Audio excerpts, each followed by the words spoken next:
या आप अपना खुद की कंपनी लॉन्च कर सकते हैं। आपको ये स्टार्टअप लॉन्च की, जैसे फेसबुक के मार्क जुकरबर्ग ने ब्रिलियंट आइडिया था, स्टार्टअप लॉन्च किए। एलॉन मस्क टेस्ला के जो ओनर है वो स्टार्टअप लॉन्च किए। तो ये भी एक बहुत बड़ा, आज की डेट में भारत बहुत इस पे फोकस कर रहा है कि आप स्टार्टअप करें, जॉब दें दूसरे लोगों को, है ना।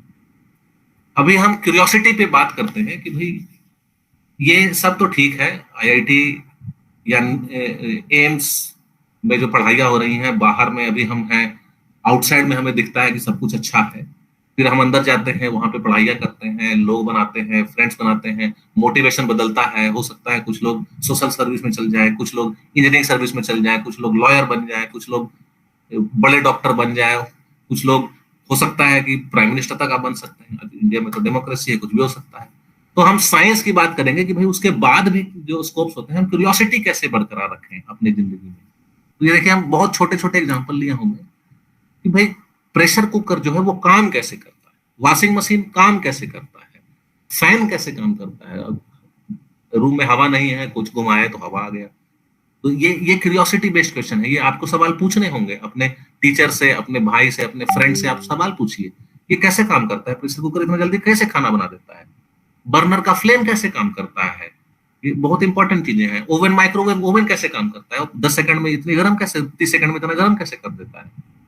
चींटियां, छिपकलियां, एंड्स, लिजर्ड्स, ये वर्टिकल वॉल पे कैसे चल जाती हैं। ये ऐसा क्या उनके उनमें यूनिक है, क्या सुपर पावर है कि वो वॉल पे गुरुत्वाकर्षण शक्ति, ग्रेविटेशनल फोर्स के अगेंस्ट चलते चले जाते हैं। टीवी कैसे काम करता है, wireless systems, electronic systems, remote control कैसे काम करता है, बैठे एसी का सब कुछ चेंज कर दिया, टीवी का चैनल चेंज कर दिया। मिलियंस, काउंटलेस एग्जांपल्स हैं। ये आपको क्यूरियोसिटी देगा। क्यूरियोसिटी होगी किसी चीज को जानने की, तब आप उसके थोड़ा अंदर घुसेंगे। अंदर घुसेंगे तो पता चलेगा कि अरे ये तो वही 12th वाला फिजिक्स था, वायरलेस कम्युनिकेशन सिस्टम हम वहां पढ़े थे, सेमीकंडक्टर हम वहां पढ़े थे। तो ये एग्जांपल्स हम लोग 11th 12th में, और फिर जब बीटेक या मेडिकल जब आप करेंगे, सफिशिएंट नॉलेज गैदर हो जाती है और ये सब चीजें आप खुद बना सकते हैं। ये मेरा यहाँ पे कहने का मतलब था। अब कुछ फन वाले वीडियोस हम देखेंगे। ये देखिए, जैसे बर्निंग ऑफ मैच स्टिक, जैसे आप देखेंगे कि एक माचिस की तीली हमने जलाई, वो कितना खूबसूरत हो सकता है। आप ये देखिए,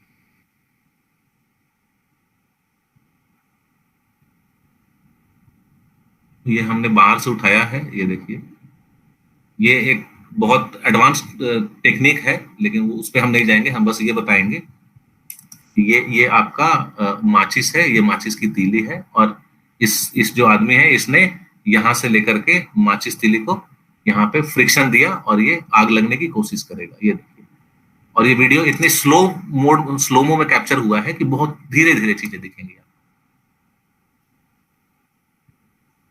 ये देखिए आप कैसे यहाँ पे आग लगने की कोशिश कर रहा है, अभी तक आग लगा नहीं है। और ये आपको जो धुआं जैसा दिख रहा है, ये एक्चुअली धुआं नहीं है, ये एक्चुअली गर्म हवा है। ये टेक्निक आपको गर्म हवा और ठंडी हवा के बीच में डिफरेंशिएट कर देता है। आप कैसे देखेंगे चीजों को।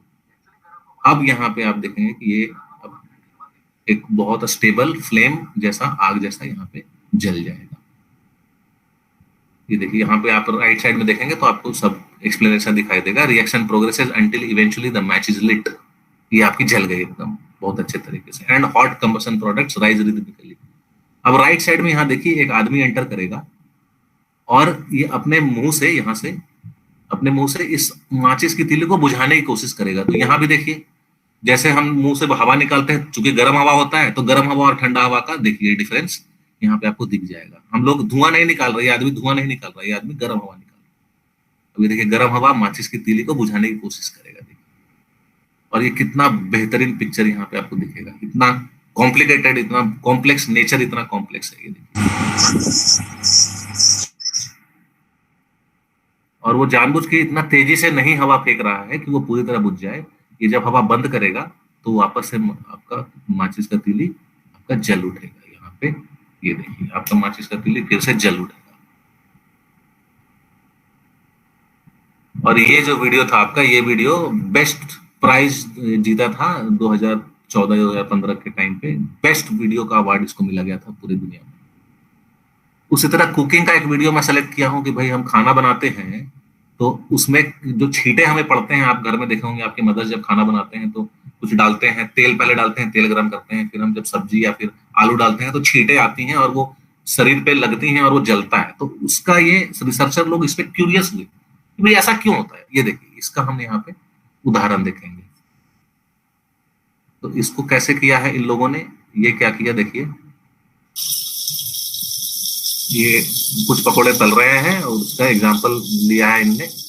अब इसको लेबोरेटरी में हम कैसे स्टडी करेंगे वो देखिए बताएगा। लेबोरेटरी में एकदम सिंपल सा सेटअप तैयार करेगा।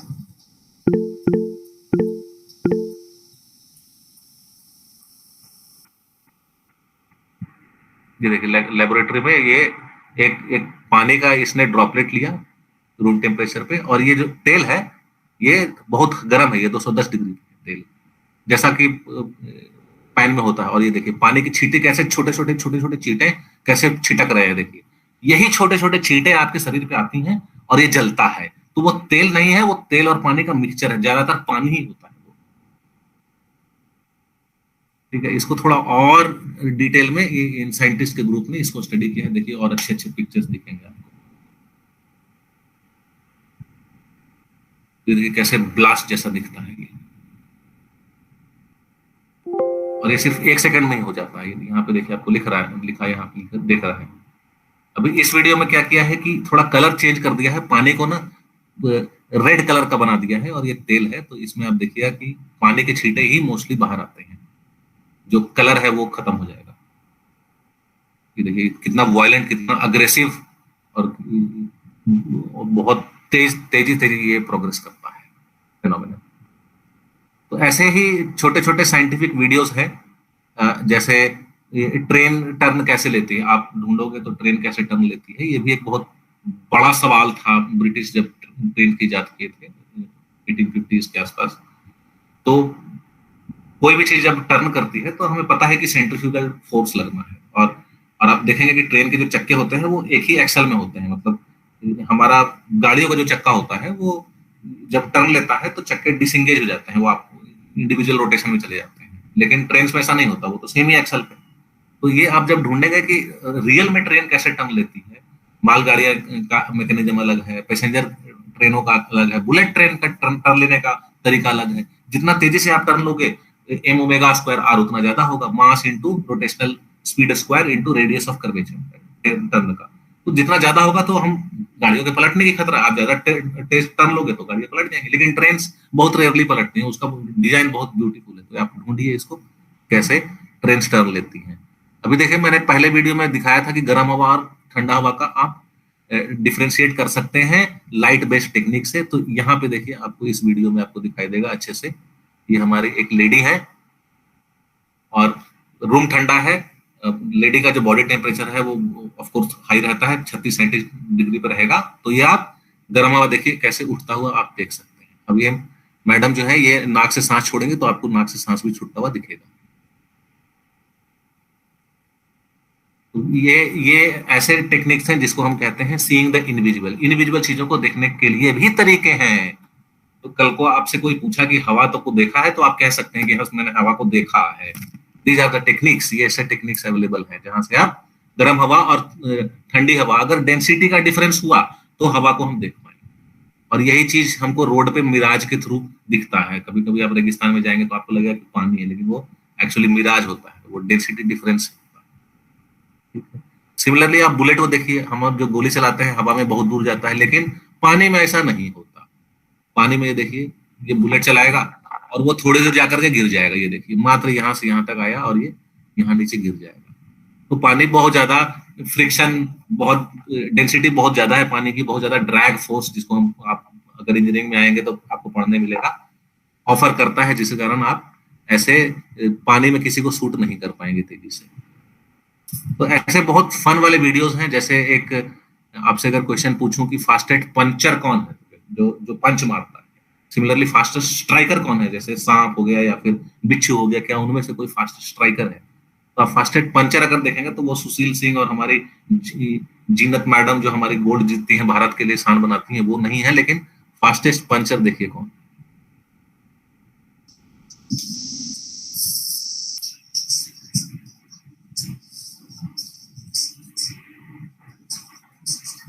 ये मैंटिस श्रिम्प है, श्रिम्प।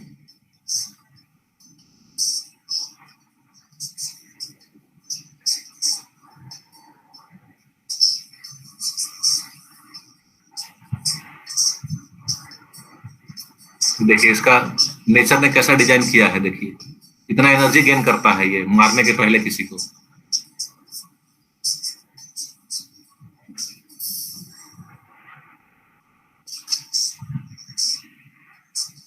ये देखिए इसके जो पंच होते हैं सबसे पावरफुल होते हैं, ये केकड़े का सेल को भी चूर चूर कर देता है। सिमिलरली फास्ट स्ट्राइकर देखेंगे तो ये एक फिश है जो जैसे ही आप उसको छूने की कोशिश करेंगे आपको नीडल से वो पॉइजन आपका वेनम है ना इंजेक्ट कर देगा। ये है उसका फास्ट स्ट्राइकर। ये इसके नीडल्स हैं, ये नीडल्स से ही ये वेनम इंजेक्ट कर देता है।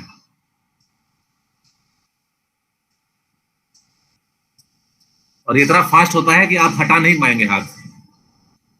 ये देखिए ये है वेनम। ठीक है, फास्टेस्ट स्विमर अगर कोई पूछे आपसे कि फास्टेस्ट स्विमर कौन, क्या माइकल फेल्प्स है? नहीं, फास्टेस्ट स्विमर शार्क है। पानी में इसकी स्पीड 50 किलोमीटर पर आवर होती है। लेकिन इससे भी फास्ट होता है सेल फिश, दुगना फास्ट होता है 110 किलोमीटर पर आवर। इसको आप पकड़ ही नहीं सकते सेल फिश। तो ऐसे ऐसे बहुत सारे आपको उदाहरण मिलेंगे यहाँ पे। जैसे आप बहुत सारे ऐसे एग्जांपल्स हैं जो आपको क्यूरियोसिटी बढ़ाएगा कि ऐसा क्यों होता है। तो आप में क्यूरियोसिटी आएगी तो आप आईआईटी या मेडिकल में जब एडमिशन लेंगे तो आप उस क्यूरियोसिटी, उस ड्रीम को आप परस्यू कर सकते हैं कि हमें ये साइंस करना, बॉडी में हम कैसे लोगों को जल्दी ठीक कर सकें। ये भी एक मेडिकल एग्जामिनेशन का, मेडिकल फ्रेटर्निटी का बड़ा क्वेश्चन होता है, कौन सी बीमारी को हम जल्दी से जल्दी ठीक कर सकते हैं। अभी कोई डाउट है बच्चों को तो आप क्वेश्चन पूछिए, मैं उनके जवाब देने की कोशिश करूंगा।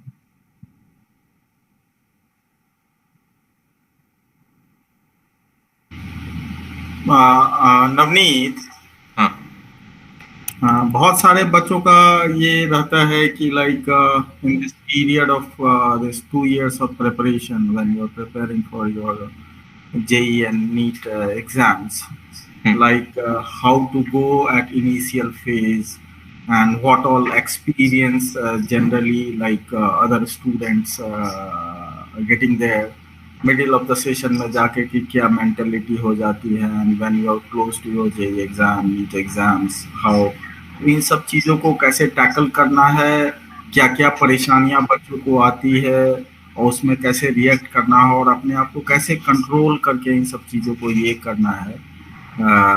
तो उस पर थोड़ा सा कुछ अगर इनको गाइड कर पाते तो बेटर होता। हाँ, तो इसमें तो कुछ ज़्यादा ऐसा कुछ खास नहीं है। आपको बस जो सिलेबस में जो आपको पढ़ाया जा रहा है आप उसको पढ़ते रहिए और घर जा करके भी आप पढ़िए। सेल्फ स्टडी बेस्ट मेडिसिन है। सेल्फ स्टडी का कोई दूसरा इलाज नहीं है। आपको जो पढ़ाया गया है वहाँ घर पे वापस जाइए, फ्रेश होइए और फिर से जो पढ़ाया गया है उस दिन उसको और फिर से पढ़िए दोबारा। आप उसको बहुत जल्दी पढ़ लेंगे, आधे घंटे में, 5 घंटे में जो पढ़े हैं वो आप आधे घंटे में रिपीट कर लेंगे। जब तक रिवाइज ठीक से नहीं करेंगे तो तब तक वो कॉन्फिडेंस भी नहीं आएगा, है ना। तो ये पहला तरीका हो गया, रिवाइज करना बहुत जरूरी है। रिवाइज नहीं करेंगे तो आपको confidence.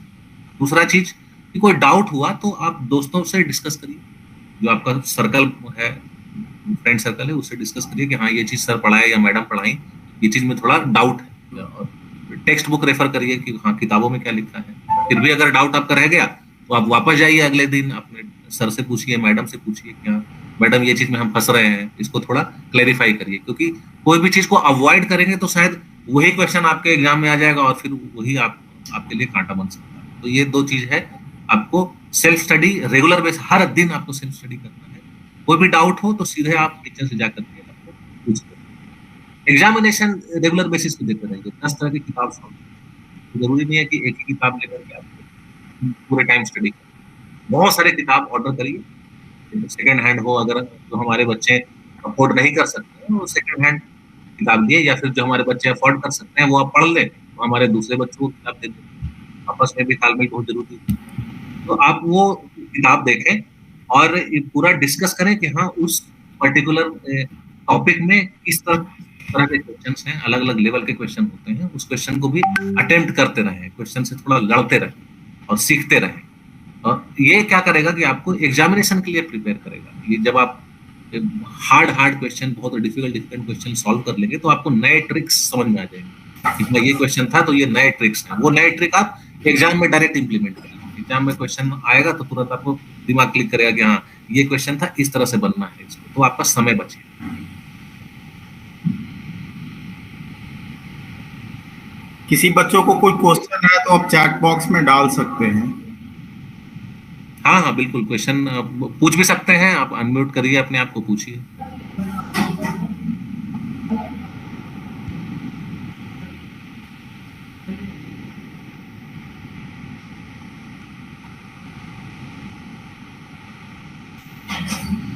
Anyone having any questions? You can put in the chat box, please.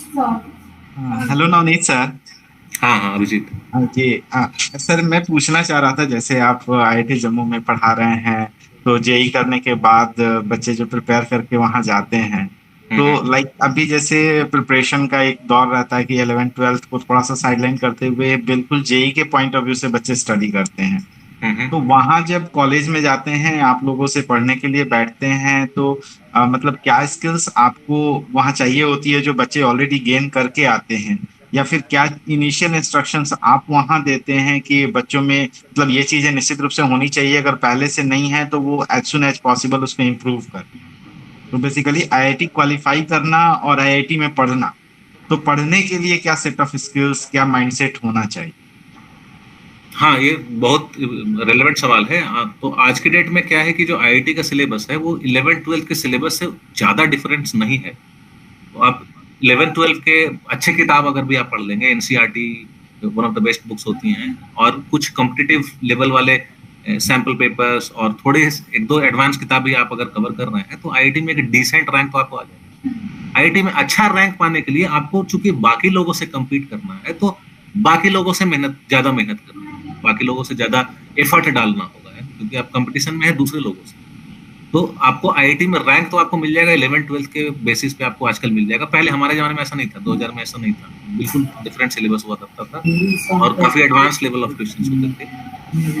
IIT में रैंक पाना है अगर, तो आपको एफर्ट ज्यादा डालना होगा। आपको पूरा दिन का जो रूटीन है उसको डिसिप्लिन से आपको फॉलो करना पड़ेगा कि हाँ मेरा केमिस्ट्री वीक है तो हम 6-7 घंटे केमिस्ट्री पढ़ेंगे, किसी का फिजिक्स वीक है तो थोड़ा फिजिक्स ज्यादा पढ़े, बायोलॉजी वीक है तो बायोलॉजी ज्यादा पढ़े। लेकिन पढ़ना सब कुछ है, एक ही दिन में आपको मैथ, फिजिक्स, केमिस्ट्री, बायोलॉजी जो भी आपका सिलेबस है आपको थोड़ा बहुत पढ़ते रहना। ये स्किल सफिशिएंट है। जब बच्चे हमारे आईआईटी में आते हैं तो ये स्किल सफिशिएंट होता है। हम चाहते हैं कि बच्चे थोड़ा दिमाग अपना लगा सकें और मेहनत करने से पीछे ना घबराएं। यहाँ अगर मेहनत करनी पड़ रही है तो पीछे नहीं जाना, थोड़ा सा बस दिमाग लगाना है। बाकी हम लोग टीचर्स, एज ए टीचर हम लोग रहते हैं और बच्चों को पूरी फ्रीडम हम देते हैं कि हाँ आप बच्चों तुम जाओ अपना, थोड़ा बहुत फिजिकल फिटनेस पे भी ध्यान दो, बहुत जरूरी है वो फिटनेस, आपका हेल्थ बहुत जरूरी है। और बच्चे अगर आते हैं, फर्स्ट ईयर में ही बच्चे आते हैं, बोलते हैं सर हमें रोबोट बनाना है, तो हम लोग बोलते हैं बिल्कुल बनाओ।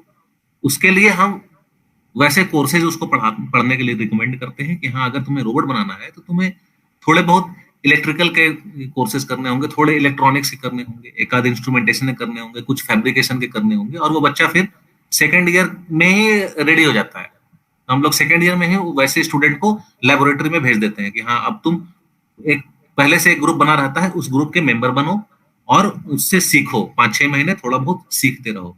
थर्ड ईयर तक आते आते बच्चा पूरी तरह से सीख जाता है। इंडिविजुअल मशीन की हम ट्रेनिंग देते हैं कि वो 3D प्रिंटर कैसे काम करता है, लेजर कटर कैसे काम करता है, विनाइल प्रिंटिंग कैसे काम करता है, पैकेजिंग कैसे होती है, सब तरह की ट्रेनिंग हम देते हैं बच्चों को। और थर्ड ईयर आते आते हमारे बच्चे पूरी तरह से रेडी हो जाते हैं बिल्कुल नया काम करने के लिए। तो अगर कोई मैं नया काम भी दूं बच्चों को, अगर बहुत सारे आइडियाज तो बच्चे खुद ही लेके आते हैं, अगर नहीं भी आते हैं कुछ हमारे भी आइडियाज होंगे, तो हम लोग बच्चों की एक टीम बना करके उसको सॉल्व करने की कोशिश करते हैं। तो मेरा मैसेज बच्चों को यही रहता है हमेशा कि मेहनत करने से पीछे ना घबराओ, फेलियर से मत घबराओ, नई चीजों को ट्राई करने से मत घबराओ, और थोड़ा सा अपना दिमाग लगाओ बस। सर एक और चीज पूछना चाह रहा था कि अभी जैसे हम लोग प्रिपरेशन के लिए फिजिक्स, केमिस्ट्री, मैथ्स स्टडी कर रहे होते हैं 11th-12th के हिसाब से, तो उसमें क्या है कि अलग अलग बुक्स फॉलो करते हैं तो कुछ सीक्वेंस में डिफरेंसेस मिलते हैं। तो मतलब एनसीईआरटी को फॉलो किया जाए या फिर पार्टिकुलर कोई सीक्वेंस है उसको फॉलो किया जाए, या फिर मतलब हम रैंडमली चीजों को कर सकते हैं, क्योंकि बहुत सारा कॉन्सेप्ट जो है एक चैप्टर में हम पढ़ते हैं, अगले चैप्टर में उसको यूज करते हैं, तो कुछ बिल्कुल। चीज का प्रॉपर सीक्वेंस है जो हमको मेंटेन करना चाहिए। हाँ, ये तो जरूरी है। आप खासकर फिजिक्स में देखेंगे तो फिजिक्स में तो बहुत ही जरूरी है ये। अगर आप फ्रिक्शन का चैप्टर आप पहले पढ़ा दें तो बच्चे तो पूरी तरह से डेविएट हो जाएंगे, वो कम कंज्यूम ही नहीं कर पाएंगे। तो पहले हमें बहुत बेसिक लेवल पे चैप्टर्स को पढ़ाना है। प्रोजेक्टाइल मोशन इसलिए पहले पढ़ाते हैं, उसके पहले तो वेक्टर्स पढ़ाते हैं, और वो वेक्टर्स का कंसेप्ट प्रोजेक्टाइल मोशन में यूज होता है। फिर हम धीरे से वर्क पढ़ाते हैं, फिर पावर पढ़ाते हैं, फिर एनर्जी पढ़ाते हैं, फिर हम बताते हैं कि हाँ, इन सब चीजों में फ्रिक्शन तो हम लिए ही नहीं थे, तो अब हम फ्रिक्शन की बात करें। तो ये सीक्वेंस बहुत इंपॉर्टेंट है, और फिर धीरे धीरे धीरे धीरे करते करते हम रियल फिजिक्स पे आते हैं। जैसे हम लोग अगर कोई चीज बनाते हैं, लेट सपोज आप देखे होंगे कि नीरज चोपड़ा जो है हमारे, जो भाला फेंकने वाले हैं, भारत को बहुत ग्लोरी दिलाया।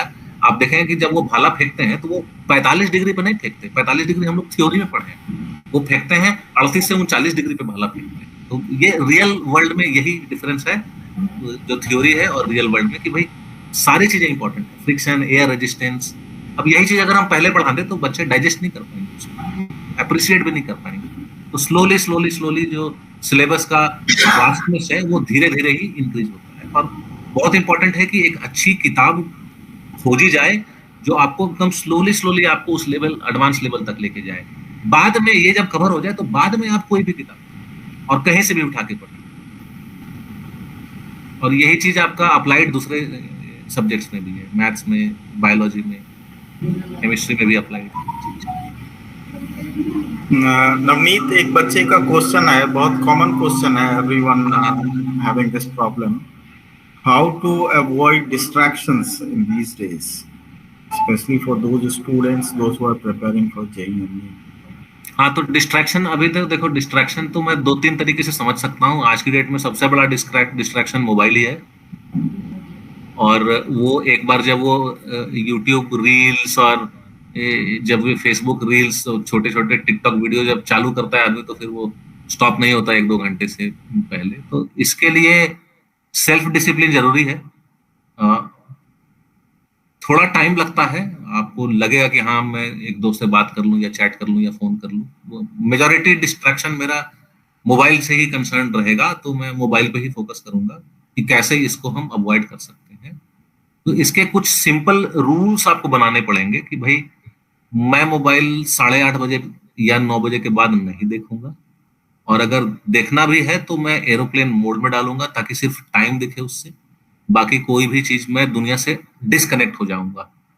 तो ये आपको रूल्स बनाने पड़ेंगे और इसको फॉलो करने पड़ेंगे। अगर आप फॉलो नहीं कर पा रहे हैं तो अपने आप को थोड़ा छोटा पनिशमेंट देने की भी कोशिश करिए कि हाँ मैंने अपना रूल खुद ही तोड़ा, तो मैं आज 1 घंटे ज्यादा पढ़ूंगा, नींद आए फिर भी थोड़ा बहुत पढ़ूंगा, या अगर शाम में रनिंग करने जा रहे हैं तो मैं 1 चक्कर एक्स्ट्रा मारूंगा। तो ये पनिशमेंट भी आपके लिए ही यूजफुल है कि आपका फिजिकल फिटनेस या मेंटल टफनेस को बढ़ाए। तो ये जो मोबाइल का जो डिस्ट्रैक्शन है, इसका सिर्फ यही एक इलाज है कि आपको एक शेड्यूल फॉलो करना पड़ेगा। आप अपने आप से डिसाइड कर लीजिए कि भाई मैं 7 बजे के बाद मोबाइल नहीं देखूंगा, मैं इंटरनेट ऑन नहीं करूंगा, मुझे फर्क नहीं पड़ता कि उस टाइम के बाद दुनिया ने क्या किया। As simple as that. तो ये एक तरीका है मोबाइल डिस्ट्रैक्शन से बचने का। दूसरे तरह के डिस्ट्रैक्शंस हो सकते हैं कि भाई अगर आप बाहर रह रहे हैं, घर में नहीं रह रहे हैं, तो कभी बच्चे एक साथ बोले कि हाँ चलो चाय पीने चलते हैं, या फिर चलो कहीं बर्गर ही खा लेते हैं, मैगी खा लेते हैं। तो मैं इसे रेगुलर बेसिस पे अगर ये हो रहा है तो ये डिस्ट्रैक्शन है, अगर ये रेगुलर नहीं है तो ये डिस्ट्रैक्शन नहीं है, ये एक्चुअली जरूरी है। तो आप अगर दोस्तों के साथ कहीं जा रहे हैं तो बीच रास्ते में भी आप मैथ और साइंस, बायोलॉजी, फिजिक्स, केमिस्ट्री का भी डिस्कशन कर सकते हैं। आपको कोई रोका तो है नहीं, आप डिस्कशन करिए। जहां भी मौका मिले आप स्टडी की बात करिए। इससे क्या है कि आपका इंटरेस्ट और बढ़ेगा और जो आपका फ्रेंड सर्कल है वो भी इंटरेस्टेड होगा। आपको धीरे धीरे पता चल जाएगा कि जो जो इंटरेस्टेड नहीं है वो आपके फ्रेंड सर्कल से निकलते चले जाएंगे।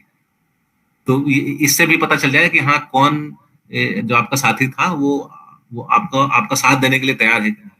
हम लोग वैसा ही करते थे। हम लोग पहले बड़ा सर्कल था, फिर देखे कि कुछ लोग अपना निकलते चले जा रहे हैं। तो धीरे धीरे हमारा सर्कल 5-6 लोगों का बना, और वो 5-6 लोग ब्रिलियंट थे।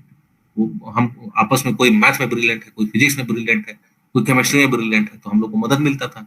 चाय पीने जाते थे, मैगी खाने जाते थे, चाउमीन खाने जाते थे, तो हम लोग बात करते थे कि हाँ वो वाला प्रॉब्लम कैसे सॉल्व किया, वो कैसे सॉल्व होगा, वो कैसे सॉल्व होगा। अब दुनिया क्या आपके बारे में सोच रही है, हमें उससे फर्क नहीं पड़ता। हम लोग रोड पे आराम से डिस्कशन करते थे। तो ये दूसरा डिस्ट्रैक्शन जो आपको लग रहा होगा, अगर रेगुलर हो रहा है तो ये डिस्ट्रैक्शन है। और इस पे आपको शेड्यूल नहीं बनाना कि हाँ रात को 11 बजे मैगी खाएंगे, नो, इसका कोई शेड्यूल नहीं है। और कभी कभी आपका हफ्ते में एक बार हो गया तो इट इज गुड। तो ये 2 तरह की मेजर डिस्ट्रैक्शंस जो मुझे समझ में आई थी हमारे टाइम पे। पहला तो मोबाइल हमारे टाइम पे था नहीं, उतना अग्रेसिवली लोग यूज नहीं करते थे। और दूसरा आपका फ्रेंड सर्कल का जो डिस्ट्रैक्शन है, तो ये 2 मेजर मेजर डिस्ट्रैक्शन है। और अगर घर में आपको डिस्ट्रैक्शन हो रहा है तो आप घर वालों को समझाने की कोशिश करें कि हाँ भाई, अभी रात को इतने बजे के बाद मैं अपने लिए पूरा समय देना चाहता हूँ, सिर्फ पढ़ने पे फोकस करना चाहता हूँ, इस बीच में मुझे कोई काम ना दिया जाए। अगर बहुत ही अर्जेंट है तो घर पे भी वो काम जरूरी है, वो कर दिया करिए। अदरवाइज आप घर वालों को बोल के रखिए कि नहीं, ये हमारे लिए एक अलग स्टडी टाइम है, उस टाइम में हम कुछ नहीं करेंगे।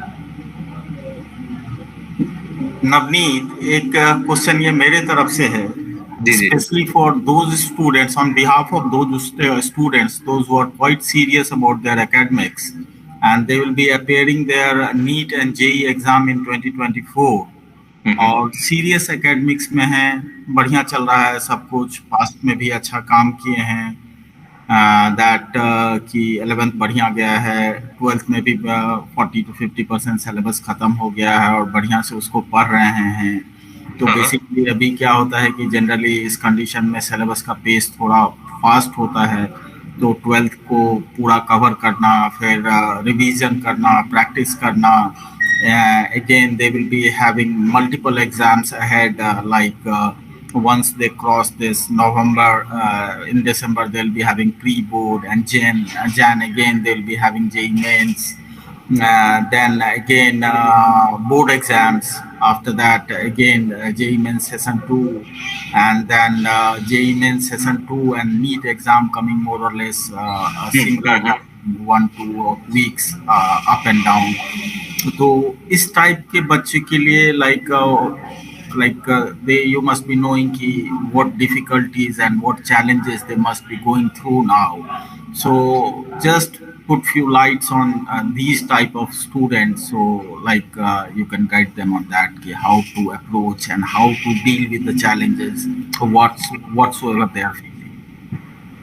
हाँ, ये तो अभी जो हमारे बच्चे हैं वो, हाँ मनीष का कुछ सवाल है। मनीष, अच्छा, मनीष है one middle class family, work used to distract and how to manage time. हाँ, तो ये मनीष, इस पे तो मैं एक सवाल ये तो काफी कॉमन सवाल है। आप इसको आप बिल्कुल इग्नोर करिए। अगर जानबूझ करके अगर आपको कोई फैमिली वाला डिस्ट्रैक्ट कर रहा है, आपके चचेरे भाई या जो भी व्हाटएवर, पीपल बहुत तरह के लोग बहुत तरह के होते हैं, बहुत मेंटालिटी के होते हैं। आप बस इग्नोर करना चालू करिए कि हाँ कोई भी कमेंट आ रहा है तो उसे हंसते हंसते अपना झेलिए, और कोई प्रतिक्रिया मत दीजिए। आपको पता है कि आप मेहनत कर रहे हैं, 1-2 साल बाद सारी दुनिया का मुंह शांत होगा, और आप बस उस समय का इंतजार करिए और उस समय को सोच करके आप मंद मंद मुस्कुराते रहिए। तो ये इससे बढ़िया कोई सॉल्यूशन नहीं है। और अगर थोड़ा बहुत काम अगर फैमिली वाले देते हैं तो उससे कोई बुराई नहीं है। फैमिली में अगर रह रहे हैं तो इधर उधर अगल बगल के बच्चों की आवाज आएंगी, वेल्डिंग कभी हो रहा है, कभी कहीं और मोटरसाइकिलें चलेंगी, तो धीरे धीरे आप खुद को ट्रेन करिए कि हाँ उस नॉइज से हमें कोई फर्क नहीं पड़ता। बस ये अपने आप पे कॉन्फिडेंस रखिए। और मैं बार फिर से यही बोल रहा हूँ कि आप अपने आप को IITian या एम्स में एडमिशन लेता हुआ इमेजिन करिए, और कोई भी क्रिया प्रतिक्रिया को सामने से मुस्कुराते हुए झेल जाइए। Perfect, Navneet. One more question, and from my side, that will be the last question on behalf of the students. This question is related to the guys, those who are taking a drop. क्योंकि just JEE advance का NEET का result निकला है, और उसमें से हर type के बच्चे जो है ड्रॉप लेते हैं, किसी का स्कोर जो है very close to like qualifying score, किसी का स्कोर है जस्ट थोड़ा उससे कम है, और किसी का स्कोर है जो बहुत नीचे है, ठीक है। तो इन सारे बच्चों के लिए अभी जो स्ट्रैटेजी है, due to they have very small time frame in hand, especially for the JEE guys, they're having a like first session will be getting held in Jan first week or second week somewhere, and then the NEET aspirants, तो short period of time है, उन्हें सारा काम करना है इसी में, जिस लेवल तक उनका किया हुआ है फिर उससे आगे करना है, जो किया हुआ है उसको भी रिवाइज करके प्रैक्टिस करना। तो दो चीजें हमारे भैया ने पूछा है, दो चीजें पे मैं बात करूंगा। पहला कि जो बच्चे अपियर हो गए, रिजल्ट आ गया है, ड्रॉप करने की सोच रहे हैं, डाउट में है, पहला ये बात करूंगा, और बाद में फिर 2023-2024 के बैच के बारे में बात करूंगा कि भाई वो कैसे प्रिपेयर कर सकते हैं, स्टार्टिंग फ्रॉम स्क्रैच, जीरो से कैसे चालू करेंगे। तो मैं पहले जो ड्रॉप करने का सोच रहे हैं बच्चे, उनके बारे में बात करूंगा कि देखिए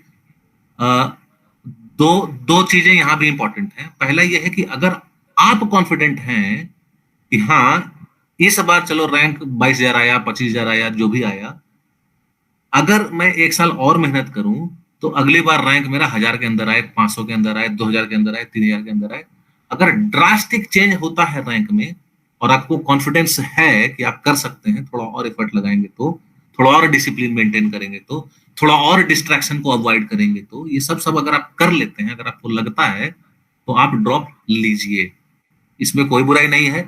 अगर आपको कोई प्राइवेट यूनिवर्सिटी मिलता है जेई के रैंक से, मान लिया जाए बेंगलोर में या पुणे में, उससे अच्छा है कि आप एक साल ड्रॉप लीजिए और आईआईटी या एनआईटी में एडमिशन लेने की कोशिश करिए, एम्स में एडमिशन लेने की कोशिश करिए। प्राइवेट हॉस्पिटल से तो अच्छा है कि आप एम्स वगैरह में एडमिशन लीजिए, आईआईटी में एडमिशन लीजिए, कॉन्फिडेंस है तो, पहला चीज। दूसरा चीज कि अगर आपको कोई एक डिसेंट सा कॉलेज इंस्टीट्यूट अगर मिल रहा है तो आप ज्वाइन कर लो। आज की डेट में एक साल का ड्रॉप उतना ज्यादा रिलेवेंट नहीं रखता। हमारे टाइम पे था कि हाँ हमें आईआईटी क्रैक करना है, सीटें कम थी, 3,500-4,000 4,500 सीटें होती थी। अभी क्या है कि सब मिक्स मर्ज कर दिया गया, आईआईटी, एनआईटी, ट्रिपल आईटी सबको मर्ज करके ना 45-50,000 सीटें पहुंच गई हैं। तो आप ड्रॉप करने के बारे में पहले अपने हितैषी से पूछिए, मेंटर से पूछिए, खुद से पहले पूछिए कि क्या मैं ड्रॉप लूं तो अगले साल मेरे चांसेस बहुत ज्यादा बढ़ेंगे कि नहीं बढ़ेंगे। अगर मार्जिनल इंक्रीज हो रहा है तो कोई खास फायदा नहीं है। अगर आपका रैंक 15,000 आया है इस बार और अगर आप नेक्स्ट ईयर 11,000 या 9,000 ले आते हैं तो उससे मार्जिनल इंक्रीज से कोई फायदा नहीं होगा। इससे अच्छा है कि आप एक साल बचाइए, आप इसी साल एडमिशन लीजिए। ट्रिपल आईटी में आप आईटी एडमिशन में एडमिशन ले लीजिए, कंप्यूटर साइंस में एडमिशन ले लीजिए, एनआईटी वारंगल में आप मैकेनिकल में ले लीजिए, एनआईटी कैलिकट में आप सिविल ले लीजिए, कोई दिक्कत नहीं है। आजकल सारे इंस्टीट्यूट दूसरे ब्रांच भी पढ़ने का मौका देते हैं, ये चीज लोगों को पता नहीं होती। जैसे हमारे बच्चे हैं मैकेनिकल में कोई एडमिशन लिया तो हम उसे बोलते हैं कि तुम मैकेनिकल में तुम मेन डिग्री कर ही रहे हो, एक काम करो तुम कंप्यूटर साइंस में, आर्टिफिशियल इंटेलिजेंस में, डेटा एनालिसिस में, इलेक्ट्रॉनिक्स में तुम एक माइनर डिग्री कर लो। तो अगर आपको वो प्यारा ब्रांच नहीं भी मिल रहा है तो आपके पास फिर से भी एक ऑप्शन होता है कि हाँ मैं सिविल या सेरामिक इंजीनियरिंग या मेटलर्जी लेकर के भी मैं इलेक्ट्रॉनिक्स पढ़ सकता हूँ। तो मेरा रिकमेंडेशन यही होगा कि आप ड्रॉप करने के पहले आप दोबारा सोचिए, क्योंकि आजकल सारे आईआईटी एनआईटी 2 डिग्री देते हैं, मेजर और माइनर। आप मेजर आप किसी भी दूसरे ब्रांच में कर सकते हैं, माइनर किसी तीसरे ब्रांच में कर सकते हैं। आप माइनर फिजिक्स में भी कर सकते हैं, आप माइनर मैथ में भी कर सकते हैं, स्टैटिस्टिक्स में कर सकते हैं। बहुत सारे ऑप्शंस, न्यू एजुकेशन पॉलिसी जो है, नेशनल एजुकेशन पॉलिसी जो है, उसमें बहुत सारे चेंजेस आए हैं और बहुत अपॉर्चुनिटीज स्टूडेंट्स को मिल रही है। रैंक अगर आपका ड्रास्टिकली इंप्रूव होने के चांसेस हैं कि हाँ आपका ड्रीम का कोई कॉलेज चाहते थे आप कि हाँ मैं आईआईटी कानपुर में मैकेनिकल या आईआईटी बॉम्बे में मैं कंप्यूटर साइंस चाहता हूं और आपको जबरदस्त कॉन्फिडेंस है, तो आप डेफिनेटली ड्रॉप लीजिए। ड्रीम को हमेशा परस्यू करते रहिए। लेकिन अगर थोड़े बहुत अंतर होने वाला है आपके रैंक में, अगर आप उतना कॉन्फिडेंट नहीं है तो आप ज्वाइन कर लो इस बार, आप ड्रॉप ना लो। तो ये ड्रॉप्स जो लेने वाले हैं उसके लिए मैंने बात किया। अभी मैं लास्ट में ये बात करूंगा कि भाई जो 2024 में जो एग्जाम देने वाले हैं वो कैसे चालू करें। तो इसका देखिए फिर से रूटीन बहुत सिंपल है। आपका जो वीक सब्जेक्ट है, जो आपको लगता है कि आप उसमें कमजोर हैं, आप उस पर आज से ही ज्यादा फोकस करना चालू करिए।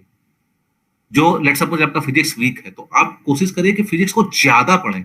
मुझे मालूम है कि आपको फिजिक्स पढ़ने में आनंद नहीं आ रहा है, मजा नहीं आ रहा है, लेकिन आपको एग्जामिनेशन क्रैक करना है, उसके लिए आपको खुद ट्रेन करना होगा कि भाई मुझे पढ़ना पड़ेगा, कोई उपाय नहीं है, मुझे मन न लगे या ना लगे, पढ़ना पड़ेगा।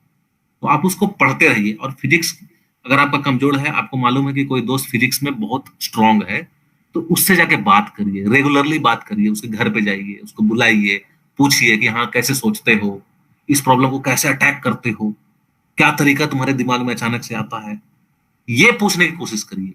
कोशिश करिए कि किसी भी प्रॉब्लम को सॉल्व करने का अप्रोच एक अच्छे आदमी से पूछा जाए। वो अच्छा आदमी आपका दोस्त भी हो सकता है, आपका टीचर भी हो सकता है, आपके भाई भी हो सकते हैं, आपके पिताजी, मम्मी जी, कोई भी हो सकता है। तो ये आप डरिए मत, उस चीज को ना आगे ले जाइए।